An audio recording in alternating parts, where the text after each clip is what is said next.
नमस्कार दोस्तों, स्वागत है आपका एक बार फिर। आज हम क्लास 11th का एक बहुत ही महत्वपूर्ण चैप्टर जिसका नाम है विधायिका को ऑनलाइन विस्तार पूर्वक पूरा करेंगे। और ये चैप्टर उन बच्चों के लिए भी बहुत महत्वपूर्ण है या उन व्यक्तियों के लिए भी बहुत महत्वपूर्ण है जो सिविल परीक्षाओं की तैयारी कर रहे हैं, अर्थात सरकारी नौकरियों की जो तैयारी करते हैं। इस चैप्टर के पॉलिटिकल साइंस के भाग से अक्सर सरकारी नौकरी के पेपरों के अंदर बहुत सारे क्वेश्चन पूछ लिए जाते हैं। और इससे पहले हमने क्लास 11th के और भी सारे के सारे जो पिछले चैप्टर हैं वो पूरे कर लिए हैं। जिस किसी बच्चे ने वो वीडियोस नहीं देखे हैं तो ऊपर आ रहे आई डिस्क्रिप्शन बटन का प्रयोग करके वो पुरानी वीडियो देख सकता है। और यदि आपको ये वीडियोस पसंद आ रहे हैं तो प्लीज लाइक और सब्सक्राइब करना ना भूलें। अगर आप लाइक और सब्सक्राइब कर दोगे, साथ में बेल आइकन दबा दोगे, तो आपको जो भी नई वीडियो मैं डालता हूं उसकी जो नोटिफिकेशन है आपको अपने आप मिल जाएगी और आपको बार बार जो है किसी लिंक की आवश्यकता नहीं पड़ेगी। तो चलिए शुरुआत करते हैं इस वीडियो की जिसका नाम है विधायिका। तो विधायिका के जो चैप्टर की पहली वीडियो या फिर पहला क्वेश्चन जो शुरुआत होता है वो यही होता है कि विधायिका से आप क्या समझते हो। विधायिका से या फिर विधायिका का अर्थ क्या है, विधायिका का मतलब क्या होता है, विधायिका से क्या समझते हो। तो मैं आपको बता दूं विधायिका होती क्या है। तो देश की एक ऐसी संस्था है जहां पर देश के कानून निर्माण के कार्यों को पूरा किया जाता है। मतलब एक ऐसा संस्था, एक ऐसा स्थान जहां कानून निर्माण की प्रक्रिया को पूरा किया जाता हो या जहां पर कानून बनते हो, उस संस्था को हम विधायिका के नाम से जानते हैं। और आप सभी को पता है कि हमारा देश एक संघवादी देश है या फिर कहीं संघात्मक व्यवस्था है हमारे देश की, जिसके बारे में हमने जो है क्लास 10वीं की में भी पढ़ा था। और इसके बारे में 11वीं के अंदर भी हम क्लास जो 11वीं है उसके 7वें चैप्टर के अंदर भी हम संघवाद को पढ़ेंगे। बाकी संघवाद क्या होता है, जहां पर एक ही देश के अंदर दो सरकारें होती है, यानी राज्य की सरकारें अलग, केंद्र की सरकारें अलग।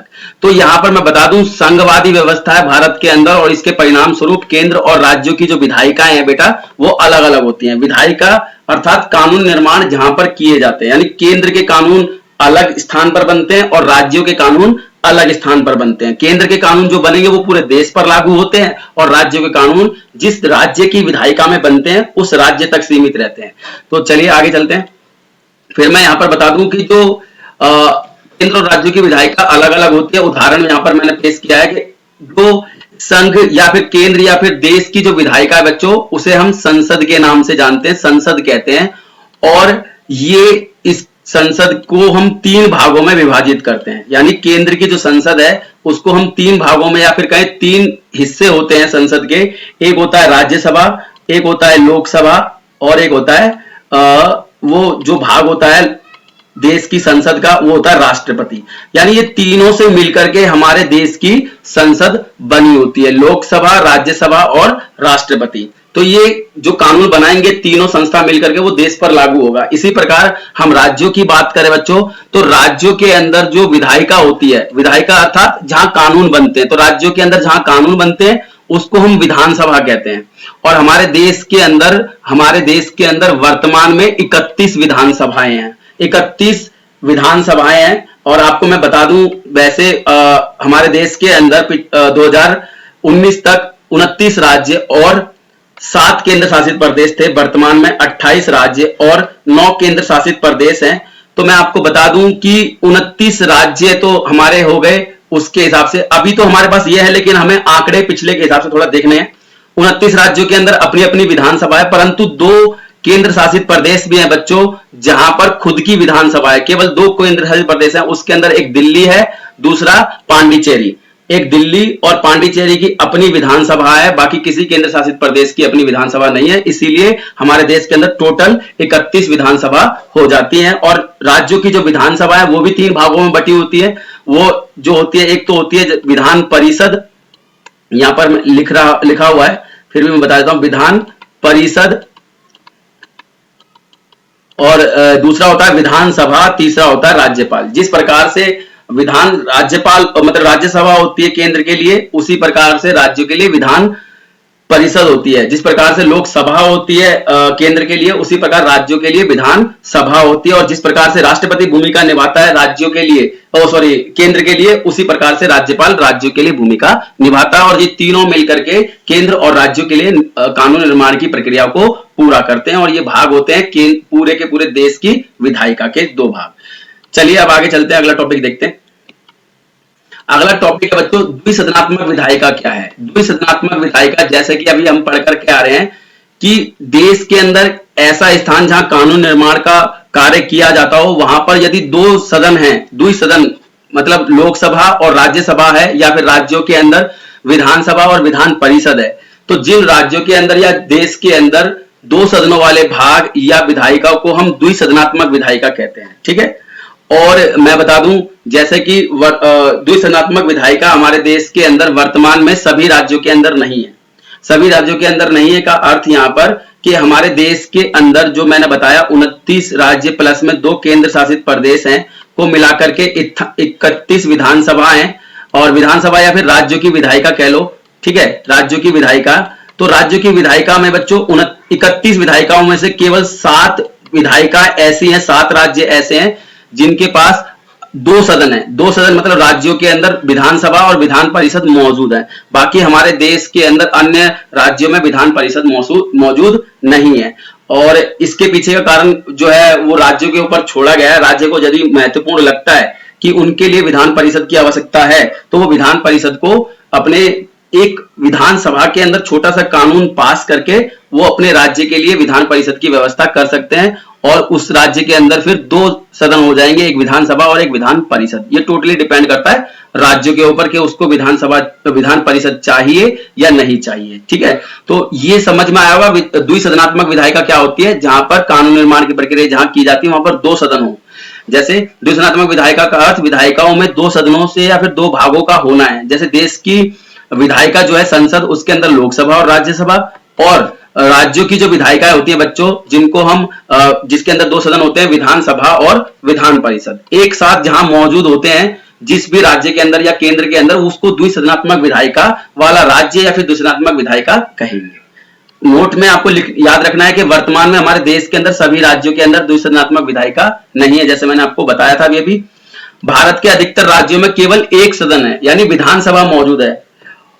परंतु अगर कोई राज्य अपने लिए विधान परिषद की स्थापना करना चाहता है, मैं बता रहा हूं कि अगर किसी राज्य को अपने लिए विधान परिषद की जरूरत है, तो बच्चों वो अपने लिए विधान परिषद की व्यवस्था कर सकता है। परंतु क्या करना पड़ेगा उसे, अपने राज्य की जो विधानसभा है ना बच्चों, उसके अंदर कानून बनाना पड़ेगा विधानसभा के लिए। तो जैसे कानून बन जाएगा तो विधान परिषद उनके राज्य के अंदर भी लागू हो जाएगी, जैसे हमारे देश के अंदर 7 राज्यों में मौजूद है। मैं अभी 7 राज्यों का नाम आपको आगे बता देता हूं। अगला टॉपिक देखते हैं हम। अगला बहुत महत्वपूर्ण टॉपिक है। अगला जो है कि हमें संसद की आवश्यकता क्यों पड़ती है या फिर संसद क्या है। तो मैं आपको बता दूं, हम संसद, ये बहुत महत्वपूर्ण क्वेश्चन है बच्चों।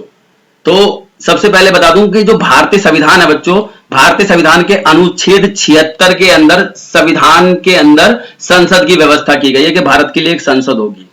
तथा मैं आपको बता दूं कि जो भारतीय लोकतंत्र है उसके 3 महत्वपूर्ण अंग है। वैसे तो 4 होते हैं, लेकिन यहां पर मैं 3 के बारे में बता दूं। चौथा जो प्रेस है, आपको याद रखना है, चौथा प्रेस होता है, आपको बस याद रखना है। यहां पर चौथा जो स्तंभ है हमारे देश के लोकतंत्र का, वो प्रेस होता है। बाकी 3 कौन कौन से, कार्यपालिका, विधानपालिका और न्यायपालिका। तो कार्यपालिका, विधानपालिका और न्यायपालिका के बारे में बता दूं कि केवल विधानपालिका ही एक ऐसा अंग है संसद का या फिर कहीं लोकतंत्र का, भारतीय लोकतंत्र का, जिसका चुनाव होता है जनता के द्वारा।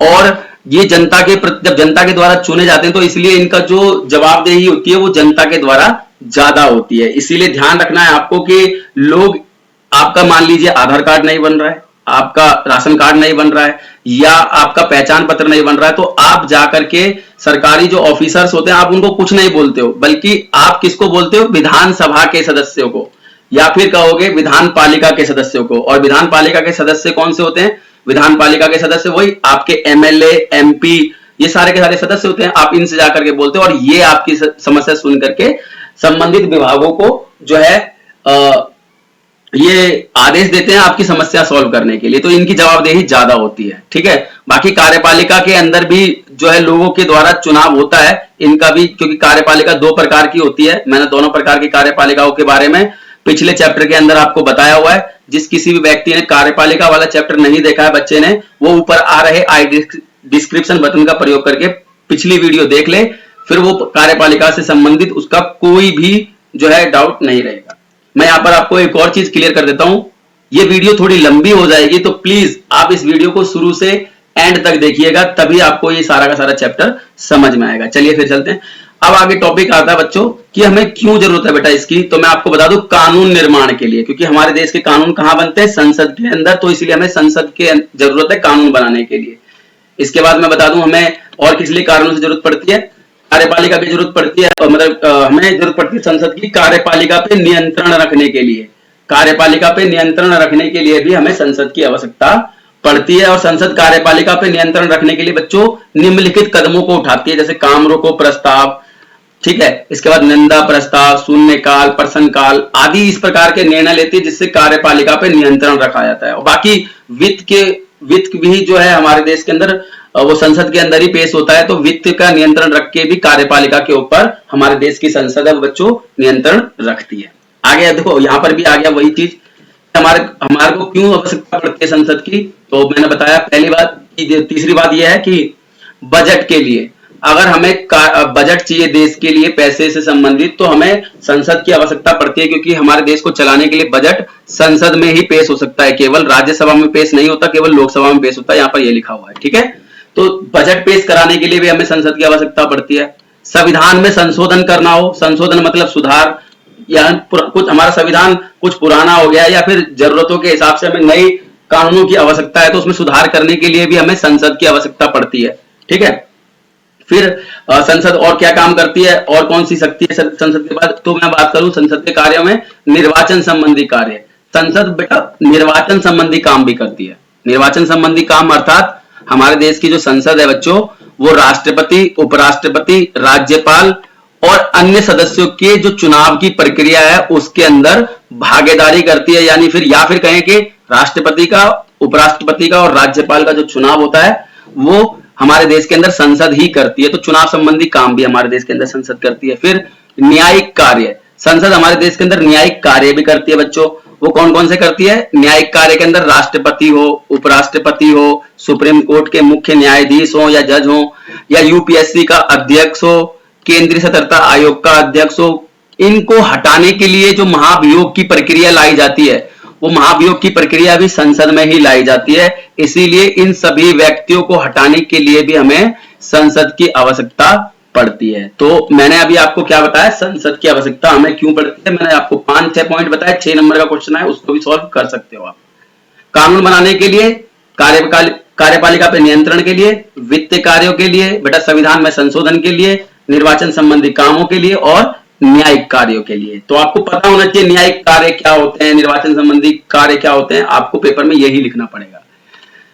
अगला टॉपिक जो है बहुत महत्वपूर्ण है, हमें द्विसदनात्मक विधायिकाओं की आवश्यकता क्यों है, यानी लोकसभा मतलब चाहे वो केंद्र की विधायिका हो चाहे राज्यों की विधायिका हो, जिसके अंदर 2 सदन होते हैं, यानी केंद्र के अंदर लोकसभा और राज्यसभा और राज्यों के अंदर विधानसभा और विधान परिषदों की आवश्यकता क्यों पड़ती है। तो मैं आपको बता दूं, किसी भी एक सदन को संप्रभु बनने से रोकने के लिए। देखिए हमारे संविधान निर्माता पहले से जानते थे इस बात को कि यदि सारी की सारी शक्ति किसी एक संस्था को दे दी गई तो उसके निरंकुश होने का खतरा बना रहता है। इसको रोकने के लिए हमारे देश के अंदर 2 सदनों की आवश्यकता हमारे देश के संविधान निर्माताओं ने की, ताकि हमारा देश दोबारा से किसी एक व्यक्ति के अधिकार में ना चले। इसीलिए हमने 2 सदनों की आवश्यकता महसूस की। फिर कार्य का बोझ कम करने के लिए, देखिए अगर हम सारा का सारा जो कार्य का जिम्मा है किसी विधायिका की एक संस्था को दे दें या फिर विधायिका के एक भाग को दे दें, चाहे वो लोकसभा हो चाहे वो राज्यसभा हो, चाहे राज्यों की विधानसभा में विधानसभा या विधान परिषद हो, तो वो सही प्रकार से कार्य नहीं कर पाएगी। कई बार लगता है कि ज्यादा शक्ति देने से हम शक्तिशाली हो जाता व्यक्ति, ऐसा नहीं है। ज्यादा शक्ति देने से कभी कभी वो शक्ति के बोझ के तले दब जाता है और काम नहीं कर पाता है। ठीक है, इसीलिए किसी भी संस्था के या फिर किसी भी जो संस्था उसको सही प्रकार से काम नहीं कर सकती है अगर सारे का सारा काम एक ही को करना हो। तो इसीलिए काम को, बोझ को कम करने के लिए भी हमें 2 सदनों की आवश्यकता पड़ती है। कोई बिल जल्दबाजी में पास ना हो, इसके लिए भी हमें 2 सदनों की आवश्यकता पड़ती है, क्योंकि संसद के अंदर अक्सर जो सत्ता पक्ष होता है वो जल्दबाजी के अंदर ज्यादा से ज्यादा कानून पास कराने की कोशिश करता है। उनको दूर करने के लिए भी हमें बेटा 2 सदनों वाले जो है विधायिका की आवश्यकता पड़ती है। आगे अल्पसंख्यकों के उचित प्रतिनिधित्व के लिए, तो अल्पसंख्यकों के उचित प्रतिनिधित्व के लिए भी बेटा हमें 2 सदनात्मक विधायिका की आवश्यकता पड़ती है। संसद के लोकसभा वाला सदन में बहुमत वाला पक्ष होता है, परंतु राज्यसभा के माध्यम से अल्पसंख्यक भी देश की संसद में अपनी मौजूदगी दर्ज करा सकता है। इसके लिए भी हमें 2 सदनों की आवश्यकता पड़ती है। मैं देखो यहाँ पे बता देता हूं कि जो लोकसभा होती है उसके अंदर सरकार हमेशा बहुमत में होती है, और जो लोग संख्या में कम है वो कभी चुनावों के माध्यम से लोकसभा या फिर कहें राज्यसभा कहें या फिर संसद कहें उसके अंदर अपनी मौजूदगी दर्ज नहीं करवा पाती है। इसके लिए हमें जो है 2 सदनों की आवश्यकता पड़ती है, जिसमें राज्यसभा जो होती है, राज्यसभा के अंदर जो राज्यों के अंदर चुनाव हार गई हैं पार्टियां, लेकिन उनके कुछ एमएलए मौजूद हैं, वो मिल करके अपना प्रतिनिधित्व जो है संसद तक पहुंचा देते हैं। तो इसीलिए 2 सदनों की आवश्यकता पड़ती है। फिर क्यों जरूरत है, हमने क्यों अपनाई, क्योंकि हम इससे परिचित थे। द्विसदनात्मक विधायिका से जो है जानकारी हमें बेटा वो जानकारी हमें औपनिवेशिक कालों से थी, इसीलिए भी हमने ये अपनाई। ठीक है, तो ये थे आपके हमने क्यों अपनाई द्विसदनात्मक विधायिका। मैं आपको एक बार फिर पॉइंट बता देता हूं। संप्रभु होने से रोकने के लिए एक सदन को, कार्य का बोझ कम करने के लिए, बिल को जल्दबाजी से बचाने के लिए, अल्पसंख्यकों को उचित प्रतिनिधित्व के लिए, और बच्चों इससे हम परिचित थे। फिर दूसरा पॉइंट है द्विसदनात्मक जो राज्य हैं उनके नाम और संख्या बतानी है। तो मैंने बताया संख्या 7 है। शुरुआती क्वेश्चन के सेकंड क्वेश्चन में बताया था कि जहां पर 2 सदन है, यानी ऐसे राज्य जहां पर द्विसदनात्मक विधायिका है, यानी विधानसभा और दूसरा सदन होता है बच्चों विधान परिषद।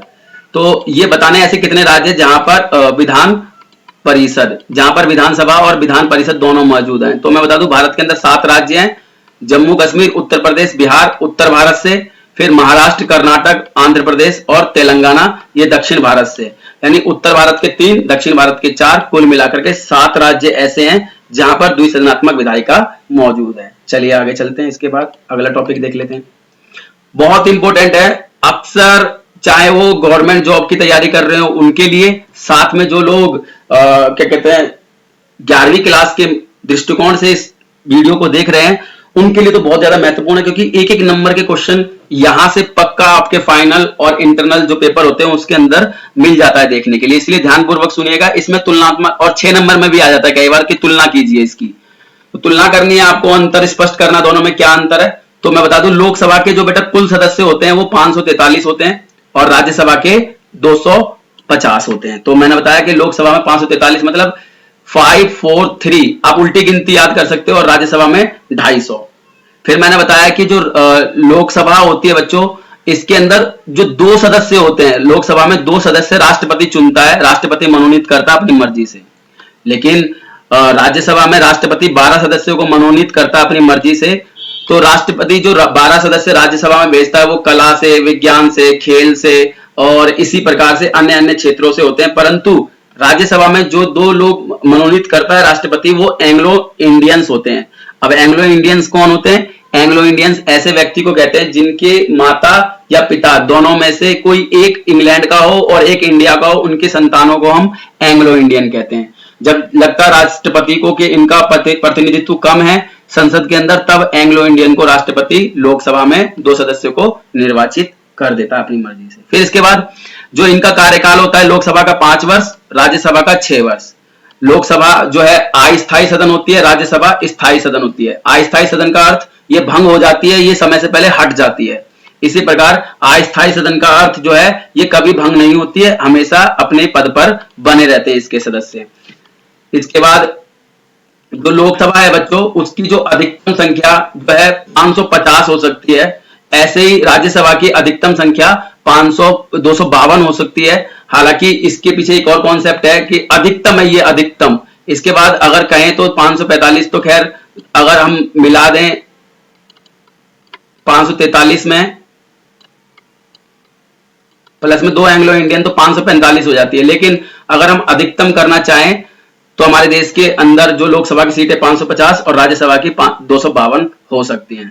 फिर लोकसभा का जो चुनाव होता है वो सार्वजनिक वयस्क मताधिकार के ऊपर होता है, यानी इसके अंदर 18 साल के व्यक्ति वोट डाल करके चुनते हैं लोकसभा के सदस्य को, जबकि राज्यसभा के सदस्य को लोकसभा के सदस्य प्लस में जो राज्यों की जो विधानसभा होती है, जहां पर राज्यों के कानून बनते हैं, उनके सदस्य मिलकर के राज्यसभा के सदस्यों को चुनते हैं। इसके बाद इसको समय से पूर्व भंग किया जा सकता है, लेकिन राज्यसभा को समय से पूर्व भंग नहीं किया जा सकता। इसके सदस्य केवल लोकसभा में बहुमत प्राप्ति तक बने रह सकते हैं। अब मैं आपको बता दूं कि लोकसभा में कोई भी सदस्य तब तक पद पर रहता है जब तक उसे लोकसभा में बहुमत प्राप्त है या उसके पास में विश्वास मत है। अगर जैसे ही बहुमत हटा या विश्वास मत खोया उसने, तो वो सदस्य हट जाता है, उसको लोकसभा में रहने का अधिकार नहीं होता है। लेकिन राज्यसभा के अंदर क्या होता है कि 1/3 सदस्य, राज्यसभा के प्रत्येक 1/3 सदस्य 2 वर्ष बाद रिटायर हो जाते हैं, उन्हें हटना ही होता है। इसके बाद लोकसभा को 2 नामों से और पुकारा जाता है बच्चों, इसको निम्न सदन और बहुचर्चित सदन के नाम से भी पुकारा जाता है। इसी प्रकार राज्यसभा को भी एक और नाम से पुकारा जाता है, इसको हम उच्च सदन भी कहते हैं। तो ये था बच्चों आपके सामने लोकसभा और राज्यसभा का अंतर। इसको ध्यानपूर्वक पढ़ना और जानने की कोशिश करना। आगे हम बात करते हैं अगले टॉपिक की। अगला टॉपिक है राज्यसभा के कार्य और शक्तियों का वर्णन करना है।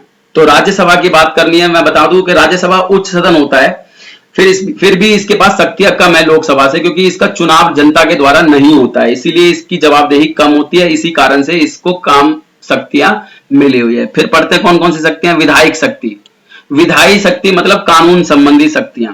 अगर हम धन विधेयक को छोड़ दें, बाकी सभी विधेयकों में लोकसभा और राज्यसभा के पास बराबर की शक्ति है। इतना लिखना है आपको पेपर में। इसके बाद हम बात करें वित्तीय शक्तियां। तो वित्तीय शक्तियों के पास जिसको हम धन विधेयक भी कहते हैं, तो धन विधेयक के मामले में राज्यसभा के पास कोई भी अधिकार नहीं है, सारी की सारी शक्तियों का प्रयोग लोकसभा करती है। ठीक है, यानी राज्यसभा के पास कोई शक्ति नहीं है। इसके बाद संविधान में संशोधन करना हो, तो अगर हमें संविधान में संशोधन करना है तो इस मामले पर लोकसभा और राज्यसभा दोनों बराबर होती हैं। फिर प्रशासनिक शक्ति भी जो है लोकसभा के पास ज्यादा है, क्योंकि लोकसभा जो है वो लोगों के द्वारा चुनी जाती है, और जितने भी प्रशासनिक अधिकारी होते हैं, चाहे आईएएस, आईपीएस और जो है सरकारी ऑफिसर, जो नौकरशाही, जो स्थायी नौकरशाही बच्चों, वो लोकसभा के प्रति या फिर कहें संसद के प्रति जवाबदेही होती है उनकी। इसीलिए लोकसभा वालों सदस्यों का ज्यादा अधिकार रहता है, उसके प्रति ज्यादा जवाबदेही रहती है, इसलिए शक्ति ज्यादा लोकसभा के पास है। अन्य शक्तियां कौन कौन सी है राज्यसभा की बच्चों, बहुत महत्वपूर्ण है। चुनाव करना हो, चुनाव संबंधी शक्तियां, जैसे राष्ट्रपति, उपराष्ट्रपति। महाभियोग करना हो, राष्ट्रपति को हटाना हो, उपराष्ट्रपति को हटाना हो, या फिर अन्य किसी महत्वपूर्ण पद को हटाना हो। आपातकाल की घोषणा करनी हो, इमरजेंसी की। अध्यादेश क्या होता है मैं आपको बता देता हूं। अध्यादेश, मान लीजिए अभी जो है देश के अंदर कोरोना वायरस का संकट चल रहा है और पूरा भारत बंद है, और ऐसी स्थिति में भारत को एक कानून की आवश्यकता पड़ जाए। कानून कहां से आएगा एट ओ टाइम, संसद तो चल नहीं रही, क्योंकि कानून तो संसद बनाती है। तो ऐसी स्थिति में बेटा जो है राष्ट्रपति अध्यादेश जारी करता है। अध्यादेश मतलब एक लेख जारी कर देता है, और वो लेख कानून के रूप में काम करता है, और वही अध्यादेश कहलाता है। और ये अध्यादेश तब तक कानून के रूप में कार्य करता है जब तक अगली लोकसभा की बैठक ना हो जाए। और जैसे ही लोकसभा की बैठक होती है, तो दोबारा से अगर हमें वो कानून चाहिए तो हम उसको संसद से पास कराएंगे, तब अध्यादेश कानून बन जाएगा और हमेशा लागू रहेगा। अगर नहीं पास कराए तो अध्यादेश गिर जाता है। फिर न्यायाधीश को हटाना हो, ऐसे जो मामले हैं बच्चों, उनके मामले में दोनों ही सदन है, चाहे वो राज्यपाल और राज्यसभा हो चाहे लोकसभा हो, दोनों के पास बराबर की शक्तियां हैं। तो आप समझे होंगे कि किस प्रकार से राज्यसभा के कार्य और शक्तियां हैं। हालांकि कुछ एक मामले में तो राज्यसभा बराबर की शक्ति रखती है, परंतु कुछ एक मामले में राज्यसभा जो है कम शक्ति रखती है। तो आपको यही पेपर में बताना, अक्सर पेपर में पूछा जाता है आपसे। फिर अगला टॉपिक जो है बच्चों, राज्यसभा की विशेष शक्तियां, यानी अब राज्यसभा के बारे में यह बताना कि राज्यसभा लोकसभा से मजबूत कैसे है, आपको यह बताना है। तो मैं आपको बता दूं कि राज्य सूची के जो विषय हैं, अगर उन पर कानून बनाना है तो राज्यसभा कानून बनाती है। लेकिन यदि राज्यसभा बहुमत पेश करे, यानी राज्यसभा के अंदर एक बिल लेकर के आए और उस बिल में कहे कि हमें राज्यसभा के या फिर कहें राज्य सूची के विषय पर केंद्र के कानून की आवश्यकता है, तो केंद्र कानून बना सकता है राज्य सूची के विषय पर भी, यानी राज्य सूची के विषय पर कानून बनाने के लिए राज्यसभा से पूछना पड़ता है, अन्यथा नहीं बनाए जा सकते कानून।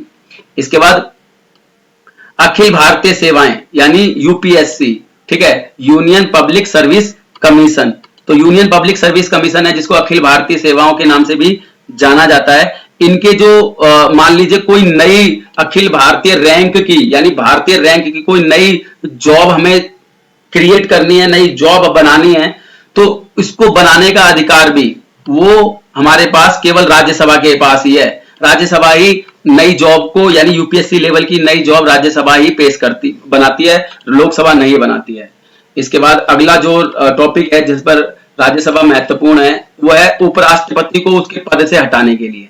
यदि उपराष्ट्रपति को उसके पद से हटाना है तो बच्चों उपराष्ट्रपति राज्यसभा का पदेन अध्यक्ष होता है और उसको हटाने के लिए जो महाभियोग की प्रक्रिया है वो केवल राज्यसभा में ही शुरू की जा सकती है, लोकसभा में नहीं। तो इसलिए उपराष्ट्रपति को हटाने के मामले में राज्यसभा लोकसभा से ज्यादा शक्तिशाली है। तो आपको ये बताने थे 3 पॉइंट जो मैंने आपको बताया, एक तो राज्य सूची के विषय पर कानून बनाने के लिए, अखिल भारतीय सेवाओं का गठन के लिए और राष्ट्रपति को उसके पद से हटाने के लिए। ये एक बहुत ही महत्वपूर्ण क्वेश्चन है कि राज्यसभा के सदस्यों की योग्यता और लोकसभा के सदस्यों की योग्यता। तो मैंने पहले भी बताया बच्चों को जब क्लास के अंदर कि इस तरीके के जो क्वेश्चन आ जाए, चाहे राष्ट्रपति के बारे में पूछे, चाहे लोकसभा के सदस्यों के बारे में पूछे, चाहे प्रधानमंत्री के बारे में पूछे, न्यायाधीश के बारे में पूछे, किसी के बारे में भी पूछे, उपराष्ट्रपति के बारे में पूछे, राज्यपाल के बारे में पूछे, बताइए उसकी योग्यता क्या है बनने के लिए। तो मैंने आपको बोला है कि सिर्फ उसकी आयु सीमा चेंज होती है बच्चों। आयु को ध्यान रखना कि उसकी आयु चेंज हो जाएगी, बाकी सारी की सारी जो उसकी फैसिलिटीज हैं वो एक जैसी रहती हैं। जैसे यहां पर भी आपको देखने को मिलेगी, जैसे बिल्कुल सेम टू सेम है, आप देखिए कुछ भी अलग नहीं है, ठीक है, सेम टू सेम है। बस आपको क्या याद रखना है, आयु। तो मैं बता दूं राज्यसभा के सदस्यों को सदस्य बनने के लिए 30 वर्ष की आयु चाहिए, भारत का नागरिक होना चाहिए, पागल नहीं होना चाहिए, दिवालिया नहीं होना चाहिए, लाभ के पद पर नहीं होना चाहिए और कोई आपराधिक मुकदमा नहीं होना चाहिए। ये 6 कंडीशन है। आप इस कंडीशन को किसी के साथ भी चिपका सकते हो, किसी के साथ भी इसको लगा सकते हो। जैसे यहां पर भी वही लग गया कि लोकसभा के सदस्यों की योग्यता, आप नोट कीजिए सिर्फ ये चेंज हुआ है 25 वर्ष, वहां पर 30 थी, यहाँ 25 हो गई है, बाकी सब एक जैसा ही है। तो आपको ध्यान रखना है, ये आपको बहुत ज्यादा काम आएगा, ठीक है। इसके बाद हम बात करते हैं अगले टॉपिक की। फिर अगला टॉपिक है विधि निर्माण की प्रक्रिया समझाइए, मतलब कानून कैसे बनता है आपको बताना है। तो कानून निर्माण की प्रक्रिया के बारे में मैं बताऊं कि कानून निर्माण की प्रक्रिया को बच्चों हम मुख्य तौर पर 3 चरणों में बांट देते हैं, 3 चरणों से होकर के गुजरना पड़ता है। हालांकि चित्र के माध्यम से भी समझाऊंगा, पहले आपको मैं इसको ये जो थियोरिटिकल है वो बता देता हूं किस प्रकार से आपको पेपर में लिखना भी है। तो प्रथम वाचन यानी प्रथम स्टेप कौन सा होता है कि सबसे पहले कानून जो है, मैं आपको बता दूं विधेयक और कानून में क्या अंतर होता है। मैंने आपको पहले भी बताया, फिर बता देता हूं कि विधेयक और कानून में क्या अंतर होता है कि जब तक संसद में कोई बिल या फिर कोई कानून चल रहा है, उसके ऊपर सुनवाई की जा रही है, तब तक वो कानून जो है संसद के अंदर प्रक्रिया में मौजूद है तो वो विधेयक कहलाता है। जैसे ही राष्ट्रपति उसके ऊपर हस्ताक्षर कर देता है तो वो कानून बन जाता है, यानी संसद की प्रक्रिया में मौजूद जो कानून होता है वो विधेयक कहलाता है। तो संसद को विधेयक पेश करना, सबसे पहला प्रथम वाचन में हम संसद में विधेयक पेश करते हैं और इसके ऊपर ज्यादा चर्चा नहीं होती, मतलब पहले स्टेप में हम पेश करते हैं संसद के अंदर, और थोड़ी बहुत जानकारी देनी है तो हम दे सकते हैं, लेकिन चर्चा इसके ऊपर ज्यादा नहीं होती है प्रथम स्टेप में। द्वितीय वाचन स्टेप आपको भी हिंदी में यही लिखना है पेपर में, आप इंग्लिश में तो स्टेप लिख सकते हो लेकिन हिंदी में आपको वाचन ही लिखना पड़ेगा। दूसरे चरण में क्या होता है, इस चरण में विधेयक के ऊपर बहुत ज्यादा विस्तृत चर्चा की जाती है कि इसकी कमियां क्या हैं, इसकी विशेषताएं क्या हैं, इसके ऊपर खूब सारी चर्चा होती है दूसरे स्टेप में विधेयक के ऊपर। फिर जब वो विधेयक के ऊपर चर्चा पूरी हो जाती है तो इसी स्टेप में यानी इसी द्वितीय वाचन में बच्चों वोटिंग भी कराई जाती है बिल के ऊपर। आपको पता है कि बहुमत पेश कराने के लिए वोटिंग होती है संसद में, तो वोटिंग भी इसी चरण का भाग है, ठीक है। तृतीय वाचन क्या होता है, तृतीय वाचन में कुछ औपचारिक चर्चाएं की जाती हैं और थोड़ा बहुत मौखिक जो संशोधन है उसको छोड़ करके इसमें कोई विशेष काम नहीं किया जाता, औपचारिकताएं पूरी की जाती है कुल मिलाकर के कानून बनने की। जो इसका दूसरी प्रक्रिया शुरू होती है, दूसरी प्रक्रिया वो होती है बच्चों, वो होती है दूसरे चरण में भेजना, या फिर कहीं दूसरे सदन में भेजना। आपको पता है लोकसभा से पास होकर के राज्यसभा में जाएगा, तो इसमें विधेयक पर बहस होती है और दूसरे सदन में इसको संशोधन करना चाहे, देखिए दूसरे सदन में जब बिल चला जाता है तो उसके ऊपर बहुत सारी बहस होती है। अगर दूसरा सदन बिल में संशोधन करना चाहे तो कर सकता है, और संशोधित जो हिस्सा है उसको भेज देता है दूसरे सदन के पास।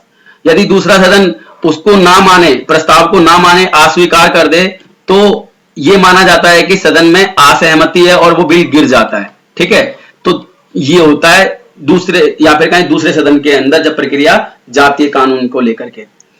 फिर इसके बाद क्या होता है कि कोई कानून बच्चों बहुत ज्यादा जरूरी होता है और किसी कानून को बहुत जल्दी में पास कराना होता है, तो ऐसी स्थिति में क्या करते हैं हम, राष्ट्रपति एक संयुक्त बैठक बुला लेता है। जैसा भारत के अंदर लगभग 3 या 4 संयुक्त बैठक हुई हैं आज तक।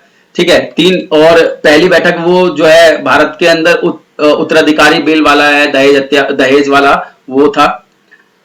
तो इसमें दोनों सदन जो होती है लोकसभा और राज्यसभा दोनों को एक साथ बैठक हो जाती है इसमें, और इस सदन में जो इस सदन की जो अध्यक्षता करता है वो लोकसभा का स्पीकर अध्यक्ष जो होता है, लोकसभा का अध्यक्ष जो होता है ना, वही इसकी अध्यक्षता करता है संयुक्त बैठक की। यानी लोकसभा और राज्यसभा एक साथ आती है, और इसको कौन बुलाता है, इसको बेटा राष्ट्रपति बुलाता है। ठीक है, फिर इसमें क्या होता है कि कोई बिल जो है संयुक्त बैठक में पेश किया जाता है और एक बार में ही पास हुआ तो दोनों सदनों से पास मान लिया जाता है और सीधे राष्ट्रपति के हस्ताक्षर के लिए भेज दिया जाता है। और इस प्रकार से संयुक्त बैठक के द्वारा राष्ट्रपति जो है मतलब बिल पास करा लिया था। उसके बाद जो अगला चरण होता है कानून को पास कराने का, वो होता है राष्ट्रपति की स्वीकृति। आपको पता है राष्ट्रपति हस्ताक्षर करते ही विधेयक कानून बन जाता है। तो आपके सामने ये 4-5 स्टेप हैं। इसमें 3 महत्वपूर्ण है, आपको मैं बता दूं, ये जो 3 चरण हैं ये वाले, ये पहले चरण के इसके रूप में जाने जाएंगे। इसके बाद जो दूसरा ये जाना जाएगा कि दूसरे सदन में पेश करना। अब तीसरा जो है वो अपवाद है, अगर ये दोनों प्रक्रिया नहीं हुई है तो हम इस प्रक्रिया के द्वारा भी इसको पास करा सकते हैं। फिर तीसरा जो स्टेप होता है बच्चों वो ये होता है। ठीक है, तो आपको इन स्टेपों को याद रखना, हालांकि पेपर में तो सारा ही लिखना पड़ेगा आपको, ये अगर 6 नंबर में आया तो। बाकी आपको डायग्राम बनाना है तो डायग्राम भी बना सकते हो कि सबसे पहले जनता की मांगे उठती हैं। ठीक है, जनता की मांगे प्रतिनिधियों के पास जाती हैं, प्रतिनिधि उन मांगों को लेकर के संसद में जाता है, और संसद के पास वो जो मांगे हैं बेटा वो विधेयक के रूप में प्रवेश कर जाती हैं। या तो वो लोकसभा में जाएंगी या फिर वो राज्यसभा में जाएंगी। अगर लोकसभा में जाएंगी तो लोकसभा से पास होकर राज्यसभा में जाएंगी, अगर राज्यसभा में जाएंगी तो राज्यसभा से पास होकर लोकसभा में जाएंगी। और यदि इन दोनों से पास हो गई तो इन दोनों से पास होने के बाद वो राष्ट्रपति के पास जाएंगी और राष्ट्रपति हस्ताक्षर करते ही किसी बिल को कानून बना देगा। देखिए ये तो था डायग्राम के माध्यम से, बाकी आप इसको जो है विस्तार पूर्वक समझना है आपको, तो आपको प्रथम वाचन, द्वितीय वाचन या 3 स्टेप आपको ध्यान रखने ही पड़ेंगे। तो ये था आपका कानून निर्माण की प्रक्रिया। अभी जो 2019 में पेपर हुआ है उसके अंदर भी ये फाइनल एग्जाम में आया था 6 नंबर में, तो ध्यान रखना आपको। इसके बाद है विधेयक कितने प्रकार के होते हैं। तो विधेयक मतलब वही कानून, लेकिन कानून नहीं होते हैं क्योंकि राष्ट्रपति के हस्ताक्षर नहीं हुए होते। तो विधेयक मुख्य तौर पर बच्चों 2 प्रकार के होते हैं, एक साधारण विधेयक और एक वित्तीय विधेयक। आपको बोलना है कितने प्रकार के, 2 प्रकार के। अगर पूछ रहे साधारण विधेयक कितने प्रकार के होते हैं, तो साधारण विधेयक भी बच्चों 2 प्रकार के होते हैं। साधारण विधेयक वह 2 प्रकार के कौन कौन से होते हैं, सरकारी विधेयक और गैर सरकारी विधेयक। सरकारी विधेयक वो होते हैं जो सरकार के मंत्री पेश करते हैं लोकसभा के अंदर। सरकार के मंत्री, जो सरकार बहुमत में होती है, जिसकी सरकार होती है, वो पेश करते हैं, तो वो होते हैं सरकारी विधेयक। इसके बाद गैर सरकारी विधेयक कौन से होते हैं, गैर सरकारी विधेयक वह विधेयक होते हैं जो लोकसभा में अन्य अधिकारियों या अन्य सदस्यों के द्वारा पेश किए जाते हैं, वो होते हैं गैर सरकारी विधेयक। इसके बाद हम बात करते हैं अगले टॉपिक की तरफ। तो अगला जो टॉपिक है बच्चों वो है ये संसद कार्यपालिका को कैसे नियंत्रित करती है, और संसद साधनों की चर्चा करनी है, यानी किस प्रकार से संसद लोकसभा को नियंत्रित करती है। तो मैं आपको यहां बता दूं कि लोकसभा के मतलब जो संसद होती है उसके अंदर लोकसभा और राज्यसभा दोनों के अंदर ही सरकार के यानी सत्ता पक्ष के साथ में विपक्ष भी होता है, और विपक्ष और सत्ता पक्ष दोनों अपनी अपनी मर्जी के अनुसार कानून पास कराने की जुगत में लगे रहते हैं और कोशिश करते रहते हैं हमेशा के भारत के संविधान में अपने अनुसार जो है कानूनों को ऐड कराया जाए। तो ऐसी स्थिति में कई बार उनके बीच में मतभेद उत्पन्न होते हैं और वो मतभेद संसद के समय को खराब करता है। संसद उन समय को बचाने के लिए कैसे क्या क्या तरीके अपनाती है वो बताने हैं आपको। तो मैं बता दूं पहला स्टेप में आपको कि सरकार विचार विमर्श चर्चाएं कराती है, प्रश्नकाल, शून्यकाल, स्थगन प्रस्ताव, काम रोको प्रस्ताव के माध्यम से जो है लोकसभा का जो बहुमूल्य समय होता है उसको खराब होने से रोक लेती है। अगर किसी बच्चे ने या किसी स्टूडेंट ने वो वीडियो नहीं देखी है जो विचार विमर्श या प्रश्नकाल वगैरह शून्यकाल पर आधारित है, तो ऊपर आ रहे आई डिस्क्रिप्शन का बटन का प्रयोग करके वो इन सभी जो है विषयों के बारे में वीडियो विस्तार पूर्वक देख सकता है और जान सकता है ये चीजें होती क्या है। इसके बाद हम आगे चर्चा करते हैं। इसके बाद हम बात करते हैं बच्चों किस तरीके से नियंत्रण रखती है वित्तीय नियंत्रण के द्वारा, यानी पैसों पे नियंत्रण रखती है। बजट विभिन्न मंत्रालयों को विचार विमर्श करके ही देती है। इससे क्या है कि लोकसभा के अंदर जो कार्यपालिका होती है, जो अस्थायी कार्यपालिका होती है, जिसको पूरा का पूरा जिम्मा होता है बजट का, वो विचार विमर्श करके ही जो है प्रयोग करती है पूरे के पूरे बजट का। तो बजट का वो इस तरीके से अपनी मर्जी से यूज नहीं कर सकती क्योंकि हर एक पैसे का हिसाब देना पड़ता है बजट के माध्यम से। फिर जो संसद है वो कैसे अपने आप को नियंत्रित रखती है, संसद मतलब कार्यपालिका को, जो विधेयक होते हैं यानी कानून को स्वीकृत करना या अस्वीकृत करना, यानी संसद में कौन से कानून पर चर्चा की जानी है या कौन से कानून पर चर्चा नहीं की जानी है, इसको तय करने का अधिकार भी संसद के पास ही होता है। अगर संसद चाहे तो किसी बिल पर आज चर्चा नहीं की जानी है तो उसको अस्वीकार कर देती है, पूरी स्वतंत्रता होती है संसद के पास। तो इस प्रकार से हम बेकार की चर्चा होती है किसी बिल को लेकर के उससे बच जाते हैं, उस समय बचता है लोकसभा का। इसके बाद अविश्वास प्रस्ताव 50 सांसदों के द्वारा सदन में अध्यक्ष तक प्रस्ताव लाया जाता है। 50 सांसद एक पक्ष में होते हैं और वो ट्राई करते हैं कि जो सरकार है उसके ऊपर उनको विश्वास नहीं रहा है कि उनके पास बहुमत है या नहीं है। बाकी इसके बारे में मैंने डिटेल में बताया हुआ है उस वीडियो में जो अभी मैंने ऊपर बताया था, लिंक का प्रयोग करके आप उसको देख सकते हो। तो इस प्रकार से अविश्वास प्रस्ताव 10 दिन पहले बताना पड़ता है सरकार के खिलाफ लाने से और फिर इसके ऊपर चर्चा की जाती है। अगर लोकसभा में ये अविश्वास प्रस्ताव पास हो जाता है तो लोकसभा भंग हो जाती है। तो अविश्वास प्रस्ताव के द्वारा भी जो है हम संसद के जो ऊपर संसद कार्यपालिका पर नियंत्रण रखते हैं। फिर निंदा प्रस्ताव भी सेम टू सेम अविश्वास प्रस्ताव की तरह ही है, बस अविश्वास प्रस्ताव में कारण नहीं बताना पड़ता कि हम सरकार के खिलाफ क्यों अविश्वास प्रस्ताव लेकर के आ रहे हैं, जबकि निंदा प्रस्ताव में हमें सरकार के खिलाफ अविश्वास प्रस्ताव या सरकार को हटाने के लिए या फिर सरकार का ऊपर हमें बहुमत नहीं पता है कि नहीं है ये जानना हो तो हम उसको पहले हमें कारण बताना पड़ता है सरकार के निंदा प्रस्ताव में। लेकिन अविश्वास प्रस्ताव में कारणों का उल्लेख करना जरूरी नहीं होता है। तो ये चीजें आपको ध्यान रखनी है, बहुत ही इंपॉर्टेंट है, ज्यादा कोई मुश्किल नहीं है और ध्यानपूर्वक से देखोगे तो आसानी से समझ में आ जाएगा आपको। इसके बाद हम बात करते हैं वेरी इंपॉर्टेंट कि संवैधानिक समितियां क्या हैं तथा वित्तीय समिति, स्थायी समिति तथा संयुक्त समितियां क्या हैं, मैं आपको यहां बता देता हूं। संसदीय समितियां एक छोटी संस्था होती है बेटा, जिनका गठन संसद के प्रत्येक गतिविधि पर नजर रखने के लिए किया जाता है। यानी संसद में काम क्या हो रहा है, कैसे कानून बन रहे हैं, कानूनों से किसी का नुकसान हो रहा है या नहीं हो रहा, उनके ऊपर नजर रखने के लिए सरकार ने जो बजट पेश किया है क्या उस बजट में भ्रष्टाचार हो रहा है कि नहीं हो रहा है, उसके ऊपर नजर रखने के लिए संसद में से ही छोटी छोटी संस्थाएं बना दी जाती हैं और वही कहलाती हैं स्थायी समितियां। और यह कार्य कौन कौन से करती है, देखो कृषि संबंधी कार्यों पर नजर रखती है, बजट पर नजर रखती है, भ्रष्टाचार पर नजर रखती है, इनकी पैनी नजर रहती है।